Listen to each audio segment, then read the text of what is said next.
And let me just take this off so you can hear me.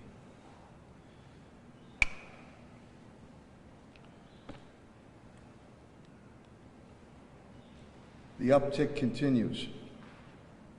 Over the weekend, 84 more confirmed COVID-19 cases. 33 Friday, 13 Saturday, 38 Sunday, for a grand total of confirmed COVID-19 cases of 3,413, 3,413. Unfortunately, we had one more death. That breaks the string of over a month of not having anyone he or she passing away. That brings the total deaths of Springfield residents to 132. And again, my thoughts and prayers, and encouragement, sympathy to the affected families, for myself and my cabinet heads down to rank and file. The breakdown on that is 57 white, which is about a little over 43%.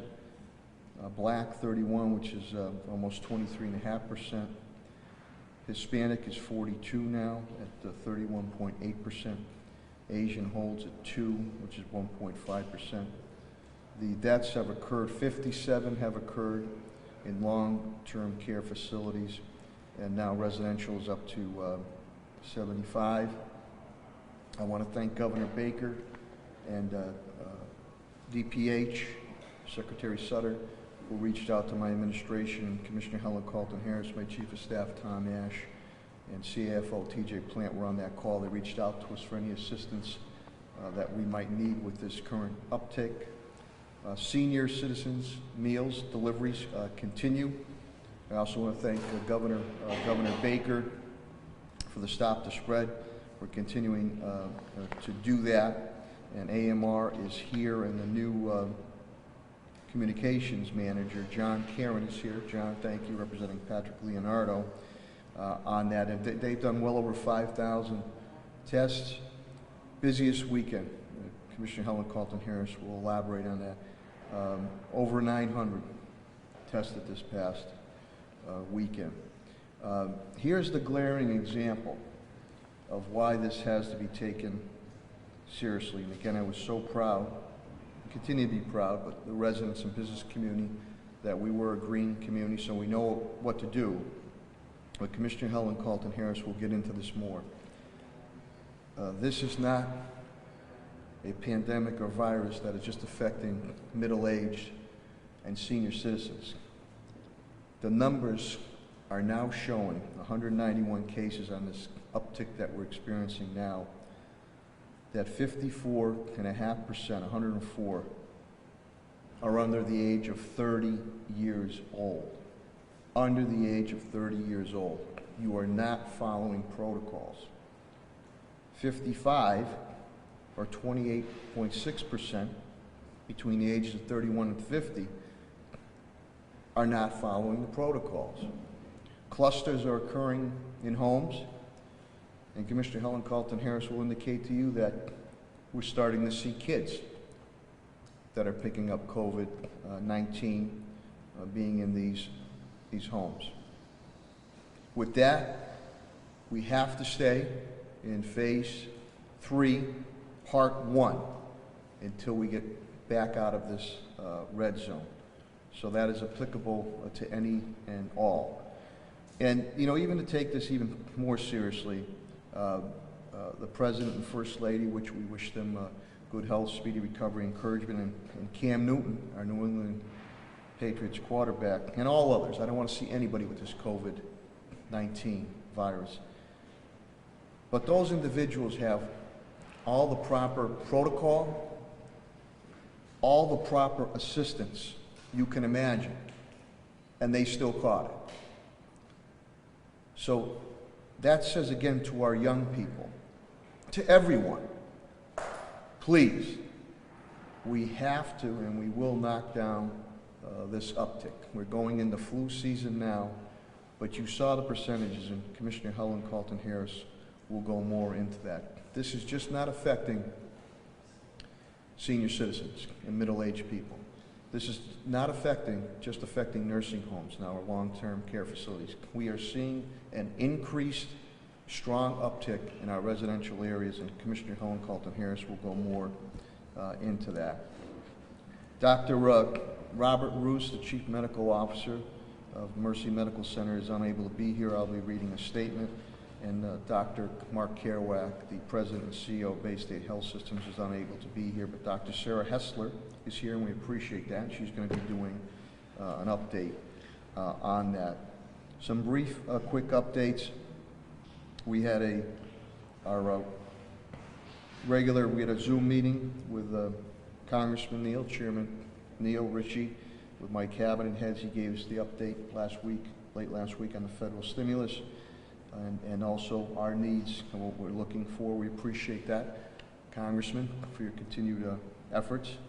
The FBI independent data statistics, and I'm very proud of that, as is Commissioner Clapper, came out. And again, these are their statistics. And it shows that the FBI released its annual Uniform Crime Report on Monday. The report shows detailed crime information of cities across the country.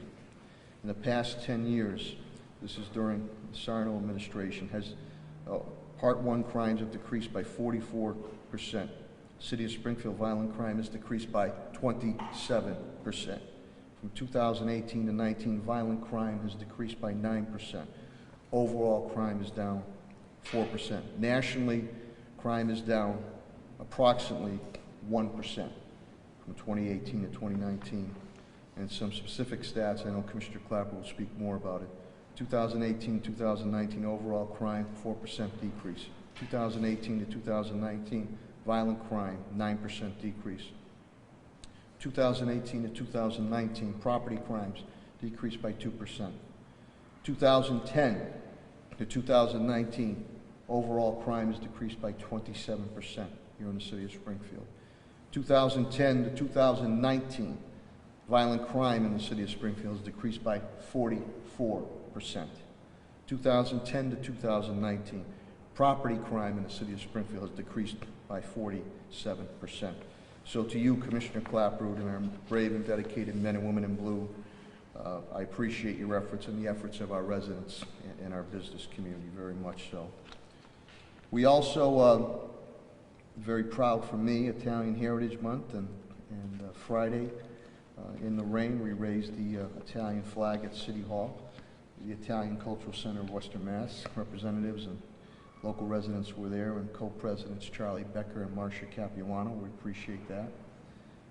Next week we will celebrate, there's a Columbus Day holiday, so our press conference and update will not be on Monday, it'll be Tuesday, October 13th. Superintendent Warwick will speak more about it, but we did a tour down at the brilliant, beautiful Brightwood Lincoln School with school committee members and others, and it's just tremendous. Another new school, well over $600 million being built or rehabbed here in the city of Springfield.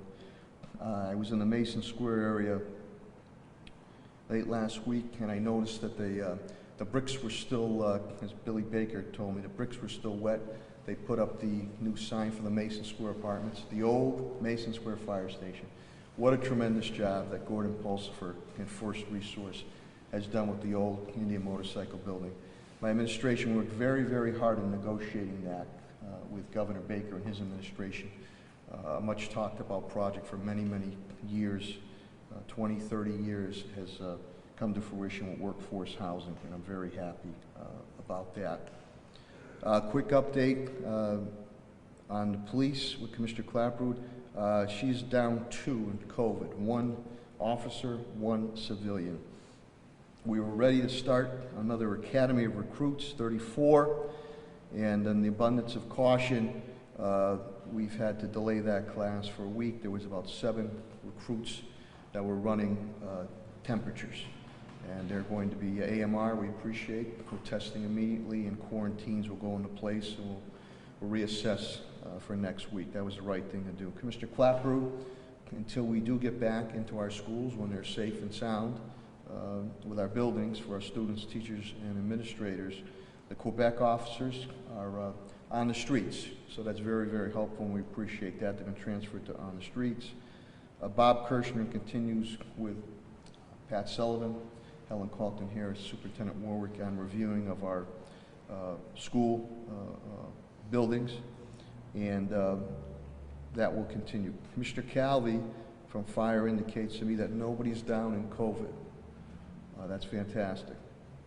And I want to commend all my cabinet heads too, department heads and rank and file. You know, you've seen other cities and towns become decimated with loss of workforce. We've been pretty good from the early days where we took a hit on protecting our workforce.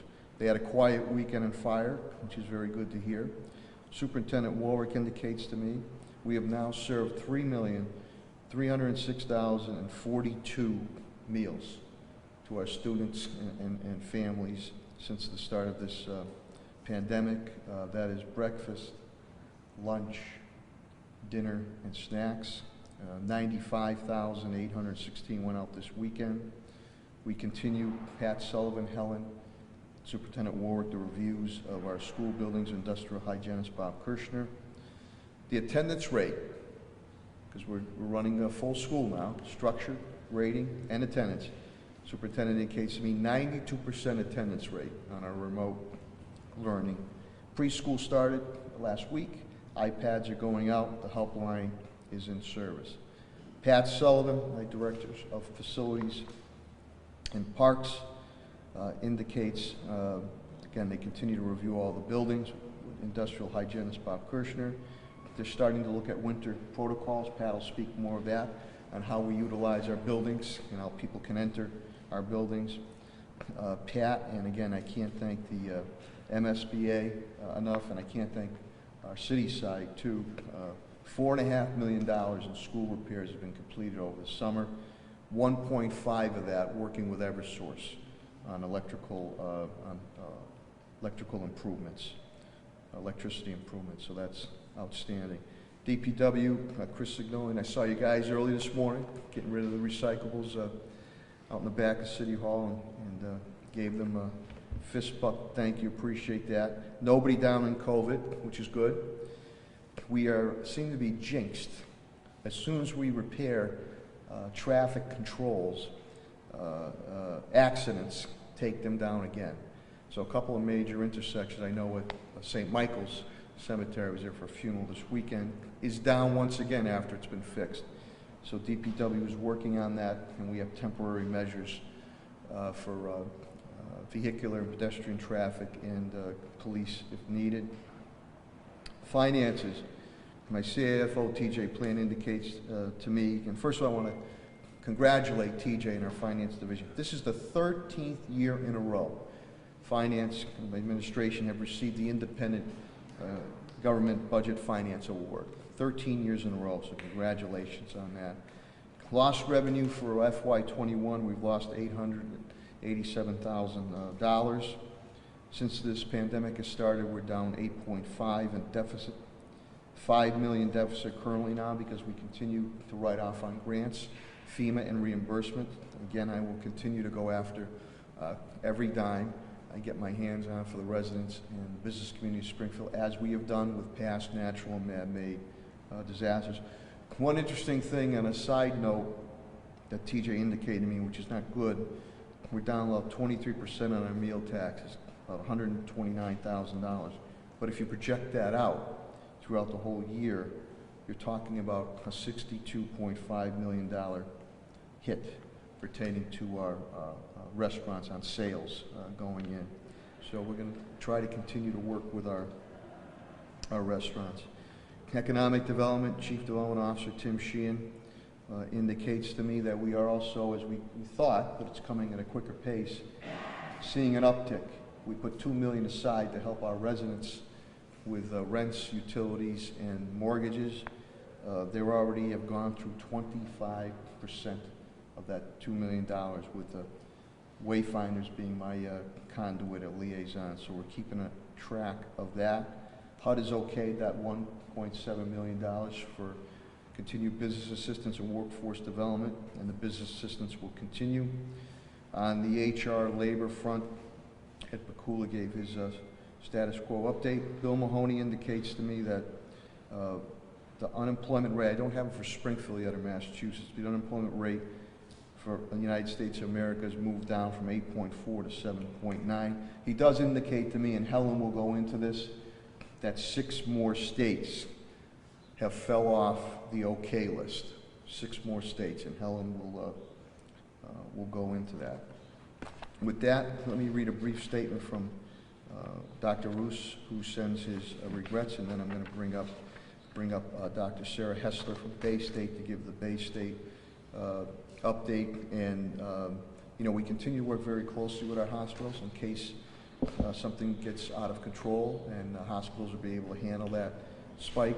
We are now seeing from the old days where the hospitals were getting a spike because it was older people contracting this COVID-19 coronavirus. It's much, much younger people. They are not going to the hospitals. So that causes an issue there. So from Dr. Roos, his statement: in a week where coronavirus pandemic has reached into the White House, affecting the President and First Lady and a growing number of dignitaries, and cases continue to rise across the country, we at Mercy Medical Center first and foremost wish everyone good health and urge you to stay safe. Mercy Medical Center continues to have low numbers of hospitalized patients, and as with this morning, we only have two COVID patients hospitalized, neither of which are in intensive care. This is largely the result of continued success in keeping infection rates relatively low and utilizing treatments and early prevention strategies appropriately. However, we do recognize that new confirmed cases of coronavirus have increased in the Commonwealth, as has the total of number of hospitalized patients. We at Mercy Medical Center have in fact seen our weekly test positivity rate increase to 2%. Again, if you remember correctly, Bay State and Mercy in the state were hovering at 0.8. It's 2% now, for the first time in over 2 months. There are cities and towns in all regions, including our own, that continue to see clusters of new infections related to gatherings and lack of adherence to public health and safety recommendations. To all you young people out there, you are not invincible. And then you become spreaders. All the evidence reinforces that the virus is very much still present in our own community and across the country. I ad-libbed a little bit there, by the way. This is a statement. The virus, you didn't think, Doctor, that he wrote that, huh? Okay. The virus can spread very easily, particularly in settings where people gather without masks and or keep the appropriate physical distance, even when people are tested regularly. So, this week, and as always, please continue to take the appropriate precautions to keep yourself and others well. We at Mercy Medical Center will continue to be here for you, and we will always make priority your safety and the health and well-being of our community. Let us remain vigilant, stay safe, and follow the science together. Thank you all for what you do. Dr. Robert Roos, Chief Medical Officer, Mercy Medical Center. And with that, I am now going to bring up representing Bay State Health Systems and Dr. Mark Kerouac, the President and CEO of Bay State Health Systems, Dr. Sarah Hessler, and she will give the update pertaining to Bay State Health Systems and Bay State Medical Center. Thank you very much.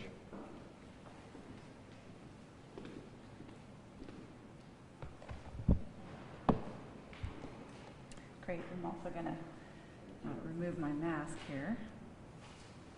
Everyone can hear me now that people are 6 feet away from me. Great. Hi. Thank you. Thank you, Mayor, for inviting us and continuing to allow us to participate in educating the community and giving updates from Bay State's perspective.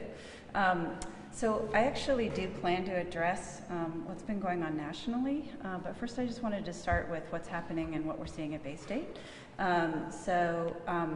Bay State Labs has tested 69,000 patients and community members that are, in the Bay State system, and then we've also done an additional 40,000 tests through outreach, which are at other facilities that are non-Bay State facilities. Of the patients that we've tested, 2,500 of them have been positive since the pandemic started in March. Since that surge began, we have treated 1,178 patients at Bay State hospitals with COVID. Not all of them were tested positive at Bay State. Some had been tested at other facilities in nursing homes, et cetera, and then transferred into Bay State. Of the patients that we've treated in the Bay State system, approximately 250 have died. And that number has been stable like that for many months now, because we have seen, as the mayor expressed, a real change in the epidemiology of the pandemic, away from the epicenters in nursing homes and among the elderly, and into younger patients who don't have as high a mortality rate. Since Dr. Kerouac last gave you an update, we've continued to have on average about 10 to 15 patients hospitalized at Bay State on any given day. Currently, we have one patient in an intensive care unit. And as the mayor alluded to, that number for us has been stable and really hasn't changed, even though the state is seeing an uptick in the rolling average rate of positivity. It seems to have not increased the number of hospitalized patients that we have at Bay State. When we look at our patients that are testing positive in our system and trying to understand who are they and what is the risk for us to see another major surge, we are again seeing the same pattern, where it's not predominantly elderly people anymore. It's mostly young and middle-aged people who are testing positive. And a lot of what we're seeing are family clusters. And that makes sense if you think about the way that life has changed since the pandemic started, where we spend a lot of time being careful around others that we don't know, but when we go home, a lot of us take our masks off and we don't necessarily practice social distancing. So when a family member does contract COVID, it does leave a lot of the family members susceptible to contracting the disease, and that's exactly what we're seeing in our data. The state's rolling average right now is 1.1% positivity. That sounds low, but when you take into consideration that a tremendous amount of testing is happening among asymptomatic people that are about to undergo a procedure, so it's what we call pre-procedural testing, those numbers have been very low because this is a safety testing, and so those numbers tend to wash out the numbers that we had early in the pandemic, where we were really only testing people that were symptomatic, and so that's when we were seeing more like a 25% positivity rate. So at Bay State, our rolling average currently is also 1.1%, in line with what's happening in the rest of the state. A couple other things about Bay State. Our testing centers for outpatients are now, as we are facing cold weather, we're starting to set up processes to try to bring those into warmer conditions and protected areas, so that our healthcare workers aren't standing out in the snow and the cold trying to await the people that need to be tested. Our employees at Bay State continue to practice universal masking. That's been in place for many months now. In addition, we ask our healthcare workers to wear eye protection, so either goggles or a face shield when they're within 6 feet of patients. And any healthcare workers that are taking care of patients that actually have COVID, or a person under investigation of PUI, are wearing an N95 mask. Currently, our supplies of personal protective equipment are adequate to protect us and enable us to safely care for patients if we were to see another surge. Now I just wanted to briefly address what's been going on with President Trump, because I know that a lot of people are concerned about this, and again, we all wish the president, his family, and his co-workers speedy recovery. He has required hospitalization. He's at Walter Reed Medical Center, and he's required oxygen, supplementary oxygen. We're not aware of how much, how long, or through what mode he's requiring oxygen. He's also been treated with multiple drugs, some of which are investigational. So these include the antiviral drug remdesivir. In addition, he's received a very powerful steroid called dexamethasone, and he's been given an experimental therapy. It's called REGN-CoV-2, REGN-CoV-2. Now, this is an investigational monoclonal antibody therapy that's not available on the market, and that was given to him through a compassionate request through the FDA. And just to remind everybody, about antibodies, so this is a monoclonal antibody drug. Antibodies are proteins that the immune system, the white blood cells in the immune system, make in order to protect us from invading pathogens, so bacteria, viruses, and others. And these proteins attack and neutralize invading pathogens. And so the idea here is similar to, with the monoclonal antibody therapies, are similar to the concept of giving patients convalescent plasma from patients who have received, been infected with COVID-19, have recovered, and then their blood is retrieved and the antibodies are taken out and then given to patients. He did not receive convalescent plasma as far as we know, but the experimental therapy that he received is similar to that. It's just a lab-produced antibody specific against SARS-CoV-2. So at Bay State, we also provide all of the treatments that the president received, except for this REGN-CoV-2. This is not available on the market, and it's still in clinical trials. And I would mention that this is not FDA approved, and the clinical trials are not completed with it. And they have not been peer reviewed in the medical literature, and we really don't know much about this drug because it has not made it into the medical literature yet. So we have an ample supply of dexamethasone, oxygen, obviously, and remdesivir at Bay State in case we do see another surge and need to treat patients with those drugs. When patients with COVID-19 come in, we follow protocols about who should receive dexamethasone, oxygen supplementation, and remdesivir. The president's sickness really underscores a number of factors that I just want to remind people of and point out. And I think that the mayor has really already started this conversation for the community.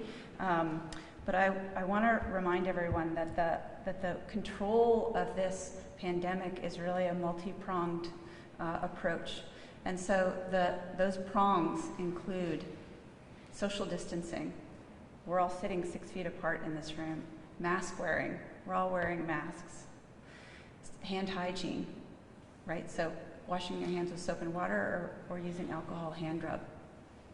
Testing to know who's positive so that we can isolate them and trace their contacts. Contact tracing is very important, again, because we want to isolate people so that the virus doesn't spread. So unfortunately, the main strategy at the White House appears to have been testing without social distancing and mask wearing, which is seen in many photos of events and other things. And so I think that it should prompt us to step back for a minute and just think about the fact that we can't only practice one part of this control strategy. We need to practice all parts of the control strategy in order to keep ourselves and our families and our communities safe. The last thing that I wanted to just mention today is that I really want to raise awareness about influenza season. We're very concerned about influenza at Bay State because I think that we're a real risk to face a twin epidemic this fall. So as everyone's aware, there is an influenza epidemic that happens every year in the United States. Every year. It's It's going to happen like clockwork. It starts sometime between now and usually December, sometimes not as late as January, and then it ends sometime around March or April. It happens every year. We have a huge spike of cases. We have usually around 80,000 deaths or more in the United States, and many, many millions of people that require hospitalization.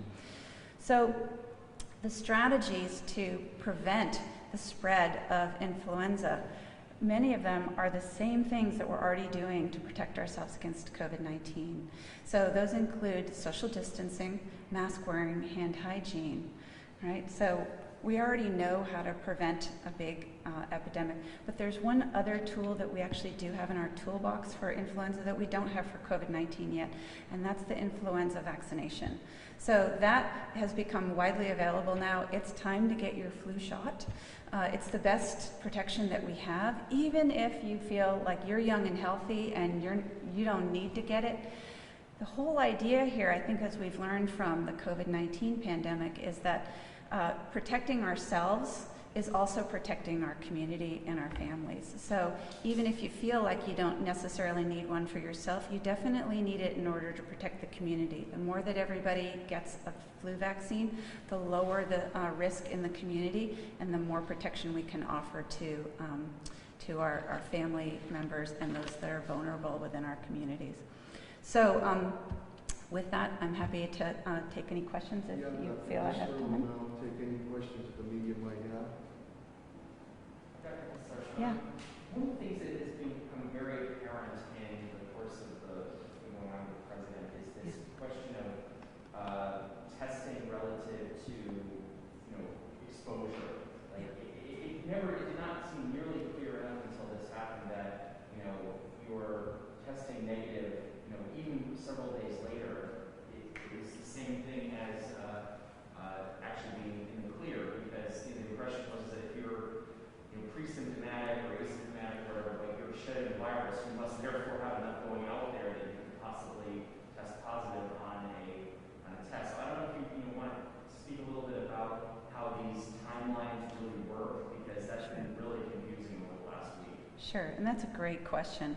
So just to repeat the question for the purpose of the microphones, the question was around testing, and is testing really a substitute? And if you're testing very frequently, how is it that people could still have gotten infected and passed it within the White House? And so I'm glad you asked that question. Thank you. So I want to step back for a minute and just talk about some of the science, some of what we know about how the virus is spread from people from person to person. So so we have a time to first symptoms onset. So the time after someone is exposed until the time that they first develop symptoms, on average, is 4 to 5 days. And the time that they are able to transmit the infection starts 2 days before their symptom onset. And so even though someone may be asymptomatic, not showing any symptoms, they could certainly be passing it because they're in what we call the pre-symptomatic phase, right? And so anytime we do outbreak investigations, we go backwards 2 days prior to the first onset of symptoms in terms of deciding who is at risk in that room. So, some of the other specifics about testing are that testing isn't 100% perfect. So there's a lot of what we call operator dependence with this, and the reason I say that is because the person that's collecting the swab has to do the swabbing correctly in order to get the virus from the nose, or sometimes it's done, there's some saliva tests and some other mechanisms. Sometimes they go very far down in the nose. That's called a nasopharyngeal swab. Some swabs you can do in the front of the nose. Some places use saliva tests. And which one of those are selected depends on the platform that the test is run on. And that gets to the test characteristics and the specifics of the platform that this PCR is on, the actual machine. Okay, and so the PCR, these are PCR-based tests, they're extremely sensitive, and you're correct, they pick up tiny, tiny amounts of virus and amplify it so that the machine can detect that it's there. But if the swab wasn't collected well in the first place, even if the person is infected, there may not be any virus on the swab if it wasn't collected correctly, and that would result in a false negative. Similarly, not everybody is shedding enough virus at the time that the test was taken for it to be detected. That's very uncommon, but it can happen. And then this is a rolling, it's rolling as people become infected. They may not test positive on this day, but a day or two later, that's when they may test positive, but if they're in that pre-symptomatic phase, they may have already exposed people. So that's why I'm saying that while it's important to have testing, it's a very, very important part of the infection control strategy for this country and for the globe. It's not the only thing that we can use in our toolbox in order to prevent the spread and to prevent outbreaks from happening. We also need to use masks and social distancing, as well as hand hygiene. Is there any other questions? I know Nick Arresto is here from 22 from Western Mass News, Paul Tuffo. Any other questions? Well, if nobody else does, go ahead. So in a related question to that is also the question of like if you are, and is what is exposure, I suppose, in terms of the situation. This is weird. This is playing out in such a public way, especially right after we had a presidential debate last week. Because like Vice President Joe Biden is now saying he's going to release the results of every test he has, and he's still campaigning. I mean, is there necessarily like a hard fast rule that if you're what your level of exposure is, whether you actually need to quarantine or whether having some level of testing might be enough if you're doing it every day in lieu of quarantining? I don't know if you could speak to that a little bit. I'm looking right at our Commissioner of Public Health. I actually will defer to the Commissioner on this because this is really public health. There are definitions of what constitutes an exposure that the CDC and the state's Departments of Public Health are following in terms of who is considered to be exposed. And it has to do with proximity to a person and whether people were masked and the duration of time in proximity to a person with the infection. So those are clearly defined already, yeah. Thank you, Dr. Hessler. Great job. Very good, thank you. And we'll let you go back to your important duties. Thank you very much. Very informative and knowledgeable. Thank you, Dr. Hessler. I call her my Dr. Anthony Fauci, and that is the Commissioner of Health and Human Services, Helen Carlton Harris. Please heed her advice. You're going to be hearing it now, and I think you'll be hearing it on calls we'll be making to your household too. Please, when her team calls you for contact tracing, the information is important, not only to you, but for our community. Without further ado, the Commissioner of Health and Human Services, Helen Carlton Harris.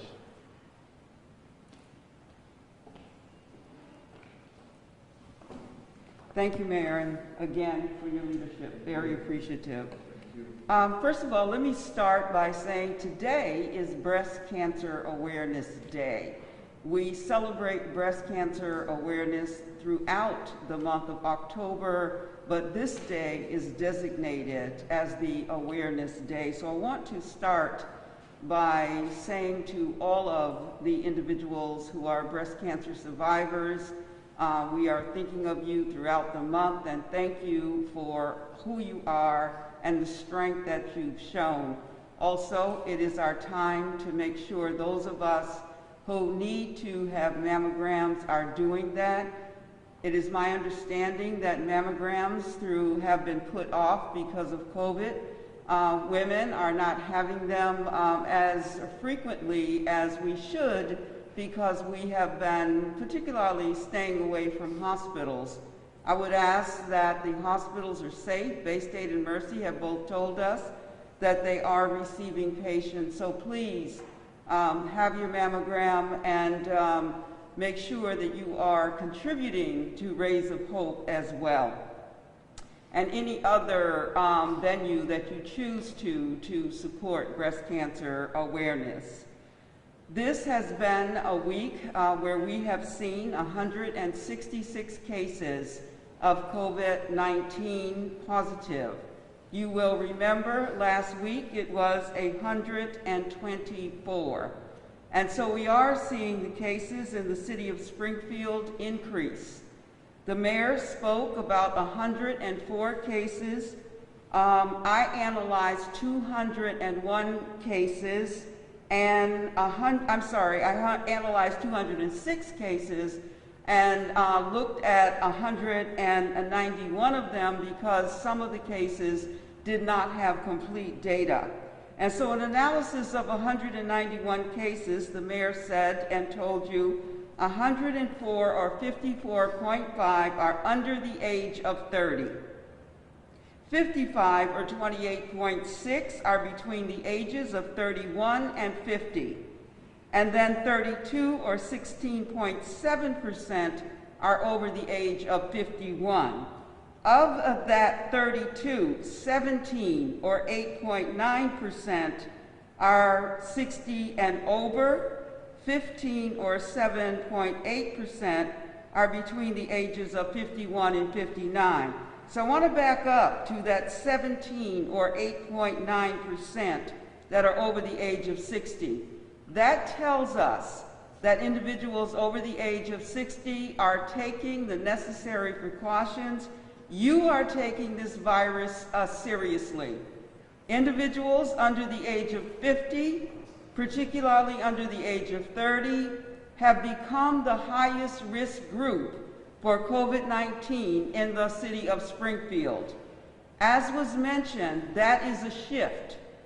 Early in the pandemic, we were talking about individuals over the age of 55, 60 being the numbers that we were seeing the most of and the numbers that were being hospitalized. What we know is that the younger individuals are not being hospitalized obviously at the same rate as an older individual based on underlying conditions. So what it is important to acknowledge, while the hospital numbers may not be increasing, our numbers of positivity is increasing, and those numbers are younger individuals. I'm going to move away and start with these charts. And so this is the COVID-19 cases for the city of Springfield last week. As you can see, we had spikes on the 30th, October 1st, October 2nd, and October 4th, which was yesterday. These are the number of cases, 166 cases this bar represents. And so we know what our number is, 166. The next chart I'm going to show you is the zip codes related to those numbers. I want to be clear, my showing the zip codes has nothing to do with trying to stigmatize any neighborhood, any zip code, any individual. It really is to show us what this city looks like as far as our positivity rate is concerned and where we are seeing the most prevalence.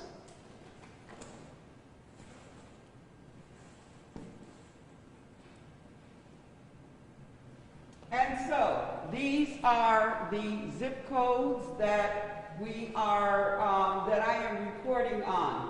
01103, again, this is during our last week, 9/28 to October 4th. 01103, 6 cases. 01104, 22.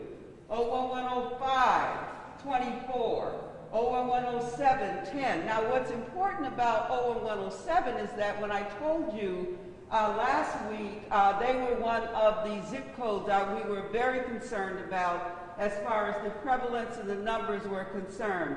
It appears that they are doing a good job of maintaining a lower positivity rate in that zip code. 01108, 39. 01109, 41. 011181, 011198, 011285, 011293, 011516.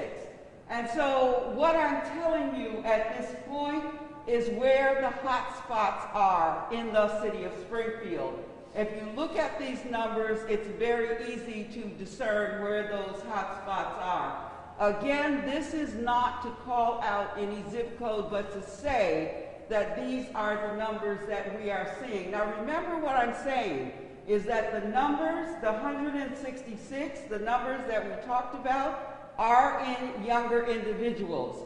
These are the zip codes where we're seeing those numbers. I certainly have streets, and obviously based on privacy and confidentiality, we will not be releasing streets, but we do have that and we are reaching out and will continue to reach out. We did meet with the State Department of Public Health, as the mayor said, and they have offered some resources, some of which we will take advantage of as a city, so we will be talking to them. Under the mayor's guidance, we will be doing a robocall today to all of the residents. We will also schedule a neighborhood council and civic association Zoom meeting with every neighborhood council and association in the city to continue to have this conversation. We believe very strongly that this virus, this pandemic, is something that we can once again get our arms around, but we need the cooperation. So I'm going to ask, and I should also say that when I looked at the data, there are children on our list. The youngest child that I saw on our list was 2 years old. So this is a virus that is in young individuals and in younger children as well, as far as the data that I have for the city of Springfield. So no one is immune as far as this virus is concerned, and we also know that children can be super spreaders because the virus is in their nose and obviously in their mouth, and so we know that children are spreaders. We're also seeing clusters in homes. So the doctor talked about we are indoors more, we are clustered more, we may become, kind of complacent because we think we're around our family members and we don't have to take precautions. But we need to really be reminded, anyone new that comes into our environment should be, absolutely, we should be wearing face covers, hand hygiene, and social distancing. Travel, I must say that I'm not sure about anyone else, but I'm seeing a lot of license plates from other places. And so the travel orders, there are only 6 states that are on our travel orders right now, so that are exempt. New York, Connecticut, New Hampshire, Maine, Vermont, and Washington, D.C. If you have relatives and individuals coming from any place else, they must quarantine for 14 days, have a negative test, and they must fill out the travel form. We are not doing this. The governor is not doing this because he wants to restrict us from visiting with each other. The states have high COVID rates that are going up. And so we want to make sure we are protecting you and your families. There are clusters. Our outreach will be concrete. The contact tracing. If you get the contact tracer that calls either from the City of Springfield or the Commonwealth of Massachusetts, please make sure that you are responding and giving all of the information. The only way we can stop this spread is if we understand who has this virus. Stop the spread. The testing will be going on until October the 31st. To date, almost 10,000 Springfield residents have been tested. AMR has done 5,452 of those tests, and overall AMR has tested 9,124. We are very appreciative of the work of AMR, so thank you very much. AFC Urgent Care is still doing testing at their Cooley Street facilities, Monday through Friday, 11 to 7, 10 to 4, Saturday and Sunday. Fallon will be setting up a site at another location, which I expect we will be able to announce that today or tomorrow. We continue to work on making sure it's in a public place that is accessible. The institutions of higher learning, our colleges, we continue to receive information from our colleges. It appears that most of the cases that we are seeing in our uptick are residential cases in the city of Springfield. They are not cases that are coming from our institutions of higher learning. Now, I don't want to say that they do not have any cases, because they do. But the majority of the cases that we are seeing, witnessing, are not from the colleges and are not from MGM at this point. Again, MGM and all of the colleges in our area have had minimal cases, but they are working, and we are working to make sure that that does not become a cluster. So they are taking the steps out of an abundance of caution, and I'm appreciative of the partnership that we have. Our behaviors. It's important that I ask you parents, now that we know that a good majority of these individuals who have positive cases are under the age of 30, under the age also of 21. If there are young people in your environment, your children, young people that you see, and you see that they are not wearing face coverings or doing hand hygiene or social distancing, please encourage them to do that. We all have to step up, and parents have a role. Neighbors, if you see young children or any individual that is not wearing a face cover, social distancing, or hand hygiene, please encourage them to do so. Businesses, I ask you to continue to be vigilant about not letting individuals into your stores who do not have their face covered, because this city cannot move forward to step 2 of phase 3 until we get this virus under control. So this impacts our economic health as well. So unless and until we get this under control, we will stay stuck where we are and potentially have to move backwards, and that is not something that we want to do as a city. So I implore you, COVID-19 is a highly contagious, transmittable virus that kills. This is not something that we want to impose on anyone in our city or in our state or in our country. So please take our advice very, very seriously and use the tools or the non-pharmaceutical interventions. Wash your hands 20 seconds or more. Social distance, minimum 6 feet. If you can do it 9 feet, that's fine. Also, make sure that you are wearing a face covering. That is something that we can also easily do. Put on a face covering. Protect yourself and have others protect you, and you protect others. This has been a long haul. We are all feeling COVID-19 fatigue. People are tired, and I get that. I really understand that people are tired. Our emotional health has been strained like it never has. our physical health is impacted. But unless and until each of us takes this virus seriously, we will not be able to move forward. Again, we are, as a city, taking this seriously. I am very appreciative of Jason Mann, who works for Economic Development, who is kind enough to do these bar graphs and maps for me. So I thank him. I also want to end with flu season.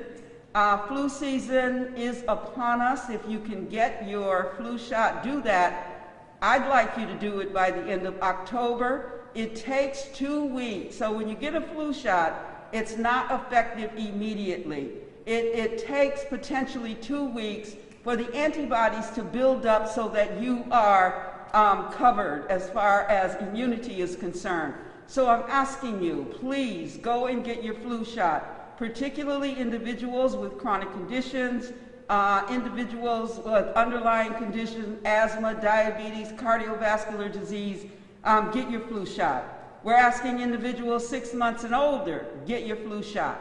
The city will be doing flu shots. We are in the process of putting our schedule together. I will be able to announce the schedule next week of the flu shots that we are doing. I know that we will be this week, I believe, at the Raymond Jordan Senior Center. And so we will get that information to you. Again, thank you for the cooperation that you have given all of us at the Department of Public Health, and let me thank my staff who does a tremendous job as well. We will, as the mayor continues to tell us, he's our cheerleader, he continues to tell us that we'll get through it, even though there are days when we look at those numbers, we think this is going in the wrong direction. We can right this ship. We can do it by doing the things that we know we need to do. Wash your hands, and you hear it all the time, and I know you might be tone deaf to it. Wash your hands 20 seconds or more. Cover your face with a face covering, socially distance at least 6 feet, and make sure if you have relatives who are coming, and I know that Columbus Day is coming, Thanksgiving is coming, if you have relatives who are coming from other places other than the 6 that I mentioned, please make sure that you are vigilant, careful, and make sure that they quarantine for 14 days or have a negative test. I thank you, residents, for everything you have done and everything you will do and everything you continue to do. Thank you, Mayor. Thank you, Helen. Thank you, Commissioner Carlton Harris. I want to also thank the sign language young ladies that are here. I really appreciate that. And please heed Helen's advice. I believe with New York City, they're taking a step or two backwards now and ordering shutdowns and schools being closed. We do not want to go there. So I need you to continue to partner with us, especially the young people. You are not invincible. Don't find out the hard way. And speaking of young people, I'm now going to bring up the Superintendent of Schools, Dan Warwick, and he will give an update pertaining to our school system. Superintendent of Springfield Public Schools, Dan Warwick.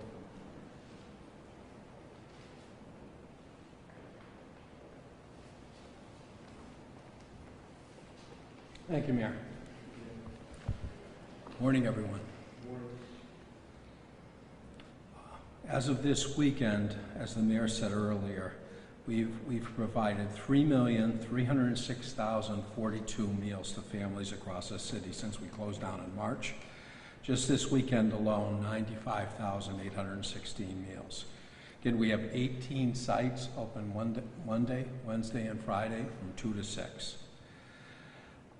We had good news on our attendance. We looked at our attendance for the month of September, and we averaged over 92% average daily attendance. So things are going in the right direction. I credit the teams at every school for their outreach to families for that success. The extra 10 days we had for planning up front, as part of that planning, we had all of our teachers and counselors reach out to every family to get them involved in the process, and that has worked very well. Our preschool started last week. We're off to a good start with preschool.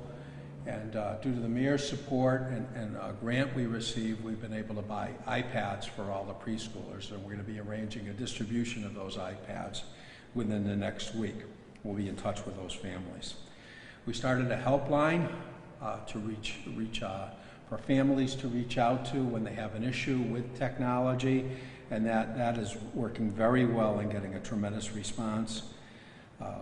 Last week we announced it, but we have a $1.2 million grant that we received from DESE.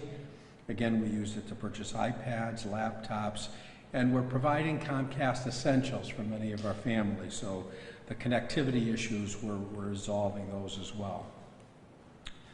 Again, we have a full learning schedule all day, and it's going very well. This last week, we had the opportunity to go through the Brightwood and Lincoln project with the mayor, and that project is going along very well. And as the mayor said earlier, over $600 million worth of building projects with the MSBA. So that's the most in any city in the Commonwealth of Massachusetts. Way more than Boston, and when have you seen Springfield actually get more state funding than Boston? Never in my mind has that happened in the past. Not only are we doing the new building projects, we also have the Berry and Homer moving forward, but again, accelerated repair projects in over 30 of our schools, and our average building is 55 years old. So this was a much needed piece to improve the buildings, and again, I thank the mayor for all of his support with that. I was reading an article and just went through it. 10% of the cases across the country are children. So as Helen said earlier, this is not something that only affects the elderly. Children are subject to this disease, and I think it validates some of the precautions we've taken as a city with our children. As the mayor said earlier, Bob Kirchner's going through the buildings with Pat Sullivan. He and Helen have been a tremendous support to us. We're going to take a look at our ventilation systems, but again, to just allay any fears, we do not have an air quality program. We're checking ventilation to meet ASHRAE standards out of an abundance of caution for our students and staff. Thank you. Thank you, Superintendent Warwick and your team. And again, as Superintendent Warwick, Dan reiterated, there is not an air quality issue in our schools. This is going more stringent on the COVID-19 movement of air and ventilation of air. With that, we'll now go to the public safety component of this update, and I will bring up the Fire Commissioner of the City of Springfield, Bernard B.J. Calvin.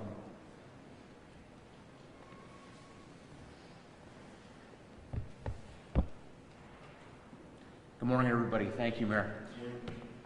As the mayor reported at the fire department this week, we have no one out with COVID or COVID-related illnesses, so we're in good shape there. We continue to make sure mask wearing on calls, hand washing, station sanitation with the help of Pat Sullivan and his crews from the custodial team, keeping us all safe at the fire stations. It was a quiet week last week for fires in the city, so thanks to everybody out there for that. Had a couple accidents, a couple small kitchen fires that didn't get to working fire status, so everybody's doing a great job out there. Keep up the good work and have a great week. Thank you. Thank you, Commissioner Calvi. Now for the police perspective, the Police Commissioner for the City of Springfield, Cheryl Clapper. Thank you, Mayor. Good morning, everyone. As reported, I am down 2 because of COVID, 1 officer and 1 civilian. The civilian worker worked out of 130 Pearl Street, so out of an abundance of caution and thank you to AMR, we had 50 of us tested Friday that work inside 130 Pearl Street. So far, everybody back is negative, and I'm thankful to that, and thank AMR. As the mayor mentioned, we were supposed to begin a recruit academy today at 50 East Street. Springfield Police have 34 recruits in this academy. They're desperately needed. I've had 32 retirements this year, so the numbers always are a delicate balance for me. 4 recruits from West Springfield and 2 from Springfield College. When they arrived at 50 East Street this morning, as protocol, their temperatures are taken before they get out of the cars. During this routine temperature taking, it was noticed that at least 7 of the recruits had a higher than what is allowed temperature to enter the building. Thank you again to AMR. All the recruits' temperatures are taken, and a decision was made to postpone the beginning of this academy for at least 1 week. I would like to get the results of those tests. I would like to have them retested before they start on Monday, and we'll try it again, set it up for next Monday. I know there's other issues out there, a stomach bug going around, so hopefully it's not a COVID issue. If it's a COVID issue, hopefully we minimized it and we can get going. I need the class to start as soon as I can. I would also like to thank Pat Sullivan. He's taking care of 50 East Street to make sure that's a safe facility for this class to start. And he also helped tremendously with 130 Pearl Street to making the employees feel much safer when they went back to work after a positive test. I am happy about the FBI statistics, as the mayor mentioned. It showed a drop in all the categories. I know we have our hands full with this year coming up, the 2019 to 2020. Most major cities are seeing quite the increase already. Hopefully we have been able to keep a lid on this, the violent crime, the property crime. We are aware of it. I attribute a lot of our success last year to the relationships we have with the community. And our ordinance officers and our C3 officers are constantly meeting with the community. Pre-COVID, we go to as many as we can. And I think it's a result of taking care of the community's issues. They have more ordinance and quality of life issues than some of the major issues. But by taking care of their problems, I think we build up a trust so that we're notified of the larger issues. So I hope that can continue somewhere, somehow during this 2020, although I'm ready for anything, as we all are, I'm sure. The weekend wasn't bad for us. There was nothing of major significance. They did make a couple of major arrests. Again, a shotgun was seized in one of the arrests, a lot of drugs. So we continue on that front, as we always do. And I thank the women and men of the Springfield Police Department for their diligence during this time. They've seen the COVID numbers rise high, and we've taken care of it. We were down to 0 for several weeks, and now we're seeing a little spike. But they have never stopped. Their work ethic has never stopped, and I appreciate that greatly. Thank you. Thank you, Mayor. Thank you, Commissioner. And by the way, the stats I received on this current year, and we are in such surreal and challenging times, we're hovering 4 to 5% crime being down also. So I commend the police department under very, very difficult times. And again, as Commissioner indicated about weapons and guns and drugs, again, I plead to the court system, especially some judges, these repeat criminal violent offenders, you have to keep them off our streets and out of our neighborhoods. That's what the citizens across all walks of life, across all neighborhoods want, and that's what I want also on that. Speaking of being out there day after day, there are unsung heroes. That's been the Department of Public Works, the men and women there, picking up your trash, picking up your bulk, picking up your yard waste, picking up your recycling. I've heard from many, many people about we have a tremendous amount of construction going on, road construction going on throughout the city, and we're happy about that because that means progress and continued infrastructure improvements. And that's under the leadership of Department of Public Works Director Chris Signoli.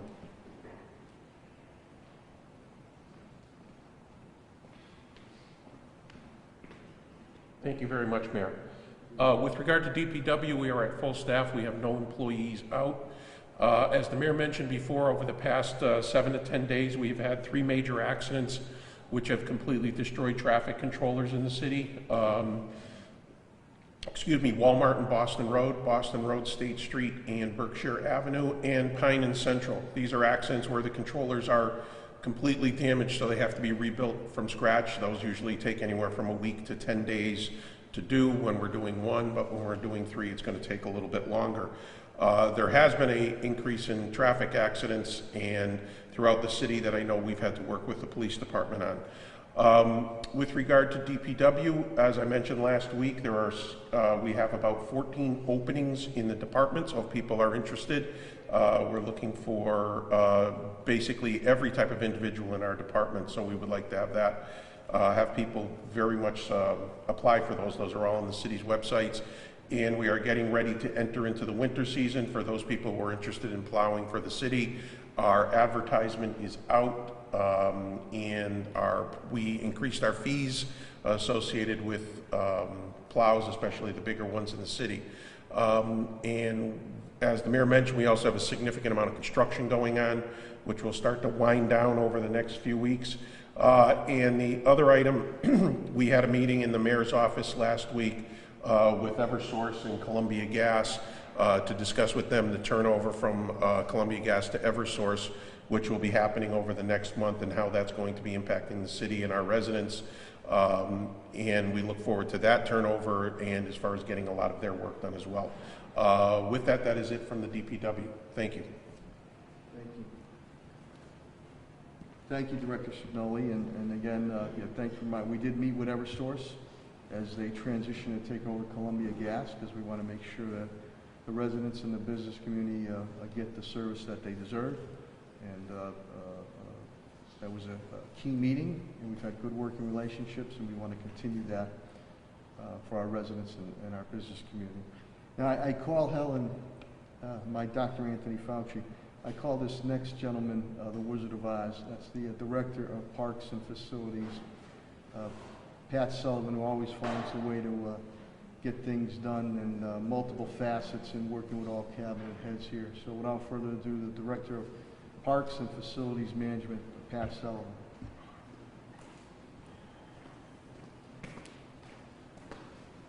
Thank you, Mayor, for your continued support. I'd like to thank the residents for continuing to follow our protocols as you enter City Hall and Tapley Street. And as you see the numbers that Helen presented, it was the right decision to continue the protocols, and we've decided to go through the winter season to continue with those appointments.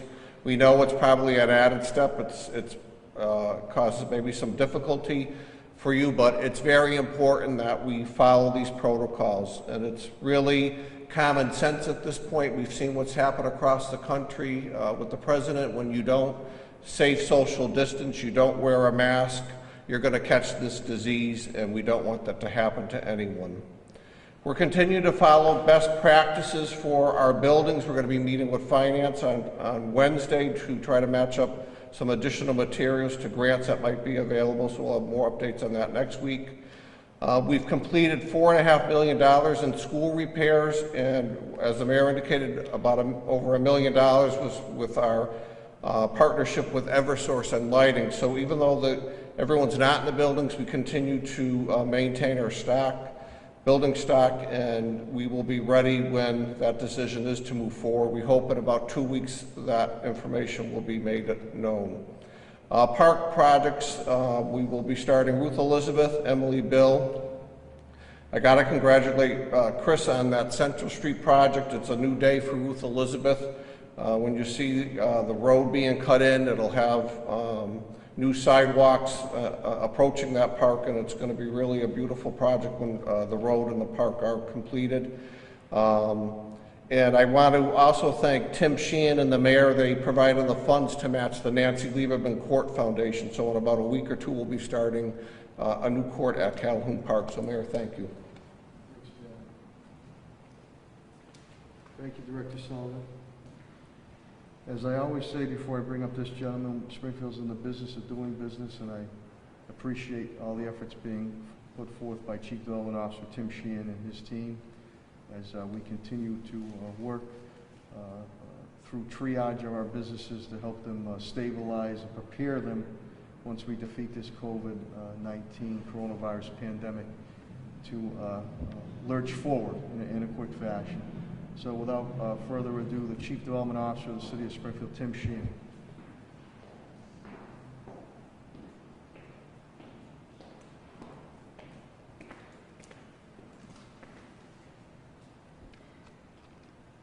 Thank you, Mayor. As the Mayor indicated, there was a pretty significant uptick with regards to people needing mortgage, rent, and utility assistance in the month of September. We previously allocated over $2 million to fund those types of needs. In July, the fund was advanced $34,000.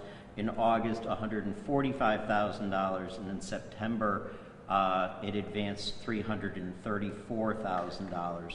Obviously, the end of the federal assistance has had a very big negative impact on families. So to date, that fund has advanced $513,000, roughly 25% of the allocation that we budgeted for. And that's completing just 3 months of the year. We are actively doing intake and outreach with regards to small business assistance through Common Capital, and we cleared the $1.7 million review for the second phase of CDBG Cares.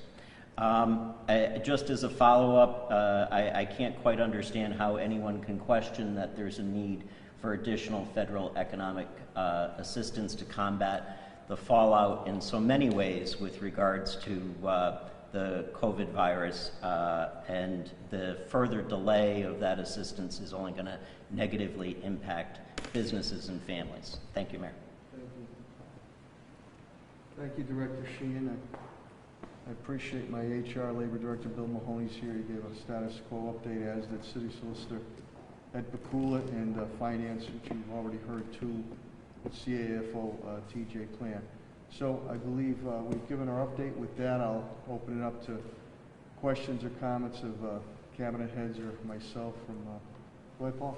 What you said you had a conversation with the Baker administration and the State Department of Public Health about possible assistance from the state to help you deal with the community spreading issues that we're facing now. What specific help are you? I'm going to let Commissioner Helen Carlton Harris elaborate on that.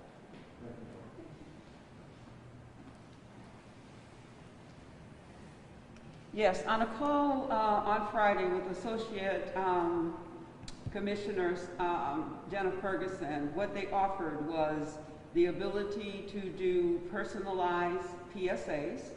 They have a program where they use community ambassadors who are from the city as individuals who go into those hot spots that we identify.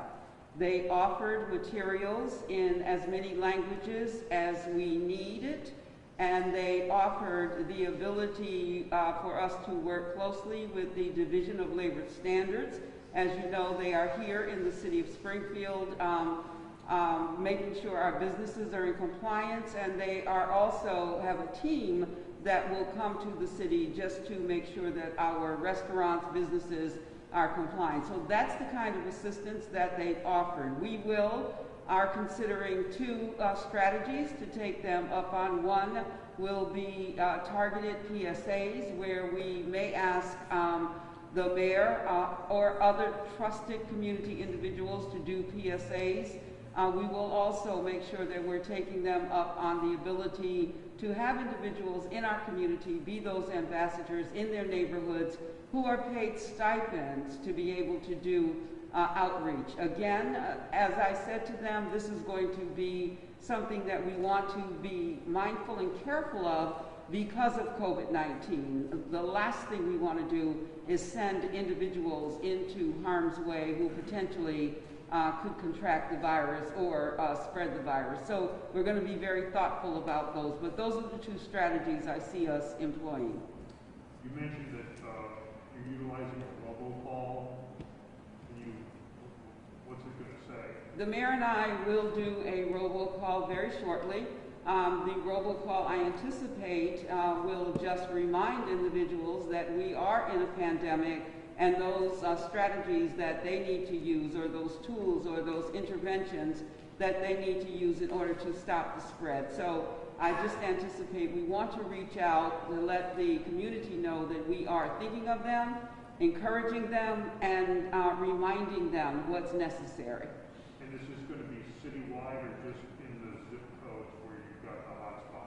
We anticipate that the robocall will be citywide. Thank you, Commissioner. Yeah, we've done that before to get information out, and as Helen pointed out, too, encouragement, and I know the residents appreciate that too. Any other questions or comments? Yes. Black Lives Matter event last year? That I'm not aware of, no. No, I know there was some touch-up work. I know City Councilor Tracy Whitfield Saturday, they wanted to do some touch-up work. So I have not been made aware of any type of anything that was vandalized. And again, whether it is a monument, there's zero tolerance for that. And we look to correct it ASAP and then go after the culprits. But no, I believe Saturday was somewhat of a community event to do a little touch-up work that was headed by City Councilor Tracy Whitfield. I had not received any reports of anything being vandalized at this point in time. Any other questions or comments? Okay, hearing none, I want to again thank the media very, very much for getting this information out. I want to thank my cabinet heads, all the way down the rank and file, who have been tested and true through a number of natural and man-made disasters. I want to thank you, each and every one of you, the residents and the business community, for your continued patience, understanding, and collaboration. We need you to do it more than ever now. And to the young people, you are not invincible. And the decisions we're making now are not based on politics politically. They're based on public health, science, and medicine. So don't think any of you are invincible. Don't think that you're trying to make a statement. At times we get into a sense of lawlessness. You need to wear the masks. You need to wash your hands. You need to socially or physically distance 6 feet or more if you can. If you don't feel good, please stay home. Get those flu shots. That's going to help you as we're going through flu season. But it has been identified by Dr. Hessler and Public Health Commissioner Helen Carlton Harris. The numbers have shifted, and it's going to a much, much younger age. And that might show a carefree attitude that, hey, I'm untouchable. It's not going to happen to me. Well, it is happening to you now. So you did it before. We were a green zone. I know we can do it again to get out of this red, to move into yellow, and to move back to green, and eventually defeat this COVID-19 coronavirus. But I please ask you, I'm pleading to you. We cannot let our guard down, as you can see with the uptick in the numbers here.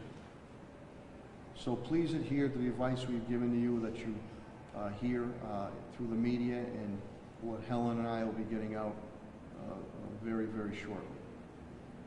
With that, I wish you good health, and go out and have a great day. God bless.